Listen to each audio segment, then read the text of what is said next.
दोस्तों STET 2019 का merit list जो कि BSEB के द्वारा बनाया गया है वो 100% सही है। फिर भी कुछ जालसाज और झूठे लोग इस मेरिट को बार बार गलत कहते हैं। और ये लोग इस मेरिट को गलत क्यों कहते हैं, इसके पीछे इनका मंसूबा क्या है, यह मैं आप लोग को इस वीडियो में बताऊंगा।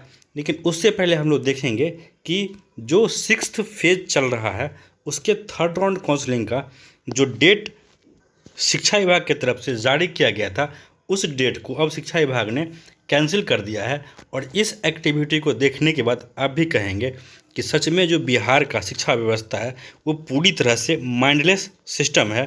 तो दो बातें पहले मैं आपको बताता हूँ कि ये जो कैंसिल किया गया है 3rd राउंड के काउंसलिंग का डेट, और जो बिहार का शिक्षा विभाग है वो माइंडलेस किस तरह से है।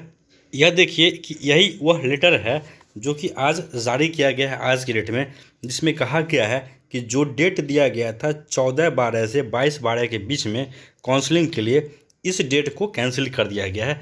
और इसके पीछे तर्क दिया गया है कि जो बिहार में चल रहा पंचायत चुनाव है, इसके कारण इसको कैंसिल किया जा रहा है। तो देखिए, मैंने पहले ही कहा था कि बिहार का जो शिक्षा व्यवस्था है, इनके जो आला अधिकारी हैं ये पूरी तरह से माइंडलेस हैं।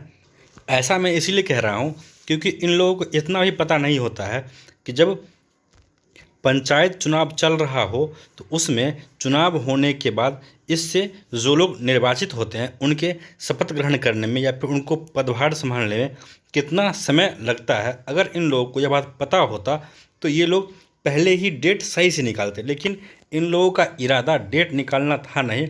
इन लोगों का इरादा था लोगों को किसी तरह से गुमराह किया जाए, क्योंकि लोग बहुत ज़ोर शोर से आंदोलन कर रहे थे। तो उस आंदोलन के रिस्पॉन्स में इन लोगों को कुछ करना था, तो इन लोगों ने लॉलीपॉप की तरह एक झूठा मूठा डेट निकाल दिया। और देखिए, यह डेट अब पूरी तरह से 100% फेक प्रूफ इन लोगों ने खुद कर दिया है। क्योंकि जब तक पंचायत चुनाव का में जो लोग निर्वाचित हो गए हैं उन लोगों का शपथ ग्रहण नहीं होगा, तब तक यह प्रक्रिया आगे नहीं बढ़ सकती है। क्या इतनी छोटी सी बात जो शिक्षा विभाग के बड़े अधिकारी हैं, जो आईएएस हैं, आईपीएस हैं, आईपीएस नहीं, जो लोग आईएएस हैं, उन्हें इतनी छोटी सी बात का नॉलेज नहीं होता है कि चुनाव होने के बाद जो लोग निर्वाचित हैं वो पहले अपना पदभार ग्रहण करेंगे, उसके बाद आगे की प्रक्रिया शुरू होगी। और ऐसा पहली बार नहीं हुआ है, पहले भी जब इससे पहले जो शिक्षा मंत्री जी के द्वारा कहा गया था कि हम जो निर्वाचन कर रहे हैं, अभी नियोजन कर रहे हैं, इसका पंचायत चुनाव पे इस पर कोई असर नहीं पड़ेगा, लेकिन आप लोगों ने देखा कि असर पड़ा। तो सोचिए कि जिस विभाग के शिक्षा मंत्री को इतना नहीं पता है कि बिहार में शिक्षक बहाली किस तरह से की जाती है, उनकी आला अधिकारी अगर इस तरह की गड़बड़ी करे तो इसमें कोई बड़ी बात नहीं है। जी हाँ, शिक्षा मंत्री को बिल्कुल इस बात का आभास नहीं है कि बिहार में शिक्षक बहाली कैसे की जाती है। अगर उन्हें पता होता तो ये उस समय ऐसा बयान नहीं देते कि पंचायत चुनाव का कोई असर शिक्षक बहाली पे नहीं पड़ेगा। लेकिन बहाली पे असर पड़ा, और क्योंकि उन्होंने कहा था कि शिक्षक बहाली पे पंचायत चुनाव का असर नहीं पड़ेगा, तो या तो उन्होंने झूठ बोला या फिर उन्हें यह पता ही नहीं था कि जो बिहार में शिक्षक नियोजन होता है उसकी प्रक्रिया क्या है। और अब आइए मैं आप लोग को बता दूं कि किस तरह से कुछ झूठे लोग हैं जो बार बार मेरिट को गलत कहते हैं। आज ही हमने इस झूठे यूट्यूबर का एक वीडियो देखा है जिसमें इनका जो थंबनेल लगा हुआ है उसमें साफ साफ लिखा हुआ है कि मेरिट अवैध है, लेकिन उस पूरे वीडियो में इस टॉपिक पे एक शब्द भी नहीं कहा गया है। इससे इनके मंसूबा का साफ साफ झलक निकलता है, साफ साफ इनका मंसूबा पता चलता है कि मेरिट को गाली देने के पीछे, मेरिट को गलत कहने के पीछे इनका सिर्फ और सिर्फ एक ही मंसूबा है कि अपने वीडियो का लाइक और व्यू बढ़ाया जाए किसी तरह से। जो लोग नॉट इन मेरिट में हैं, देखिए यही उनका थंबनेल है, किसी तरह से जो लोग नॉट इन मेरिट में हैं उनके बीच में एक हाइप क्रिएट किया जाए, उन लोगों के बीच में भ्रम फैलाया जाए कि जो यह मेरिट बनाया गया है बीएसईबी की तरफ से, यह मेरिट गलत है।